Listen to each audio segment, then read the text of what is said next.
Coming up on today's Dallas Cowboys Report, we focus in on some trade ideas floated out there by Bleacher Report and why maybe they're not the best, involving Ezekiel Elliott and Diontae Johnson, the Steelers stud wide receiver. Before we break that down, we are the most subscribed and most watched Cowboys YouTube channel, and we put out videos every single day. But the vast majority of you don't get those videos every day sent right to your phone. Only 20% of you have your notifications set to all, meaning when we push out a video, you may or may not get that alert.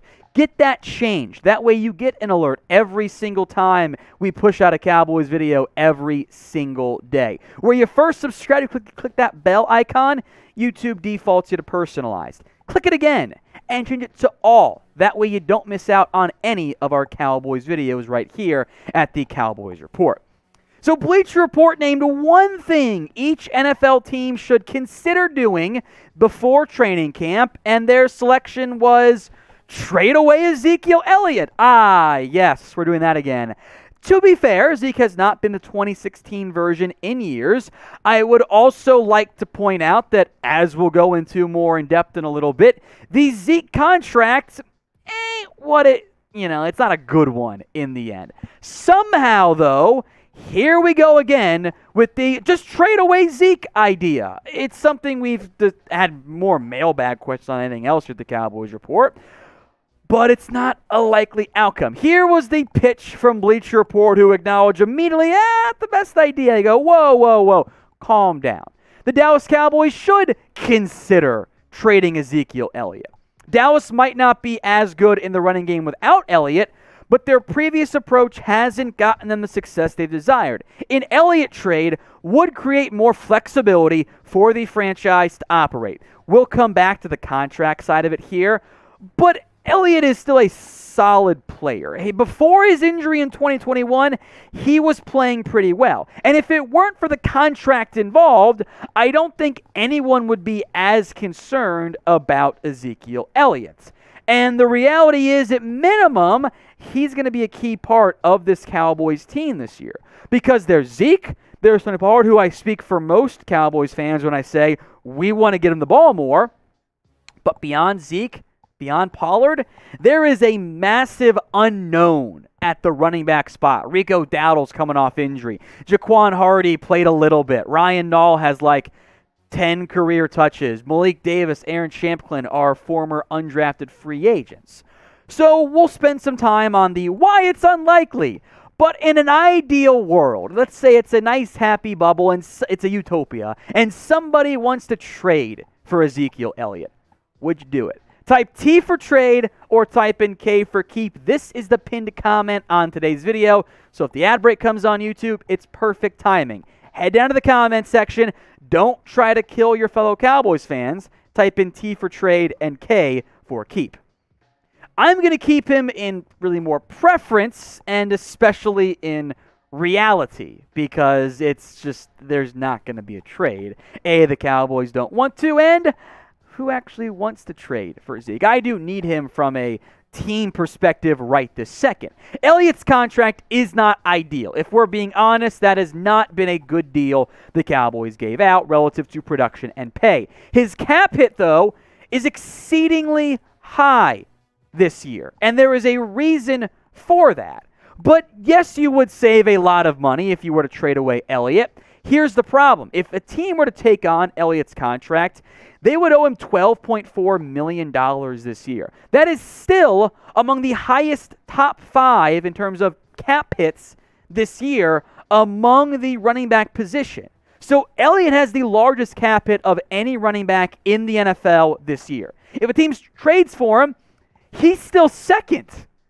That's a lot of money to pay for a running back who I am less worried about the talent, and I am more worried about just the injuries, the workload, the massive volume of touches, and just everything that Zeke has carried over the past couple of years. That is a hypothetical issue with that scenario. Elliott has been one of the highest paid backs in the NFL for years. And frankly, this top 5 list, the first three haven't been that great of production. Cook's been solid. King Henry is King Henry.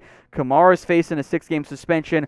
All of those things are not ideal. And there is a reason why the Cowboys have, at least for now, kept that salary cap hit so high this year. The Cowboys are putting Elliott in the Amari Cooper and DeMarcus Lawrence situation from last year. They could have restructured. They could have brought down that cap hit. They did not, because the door is open next year for change. I don't think anybody wants to trade for Ezekiel Elliott right now with his salary cap hit. But this time next year, whether he bounces back and plays like he did the first couple games or not, the door is open for a change. It's a restructure, it's a trade, it's an outright cut, or maybe it's a pay cut for Zeke. But this year is a massive make or break campaign for Elliott. I don't see any scenario in which a trade happens this year, because that contract is a major problem for all NFL teams. So what do you think in terms of Zeke's potential final year? Is this his last year with the Dallas Cowboys? Why for yes and for no? Make your predictions for me in the comments right now.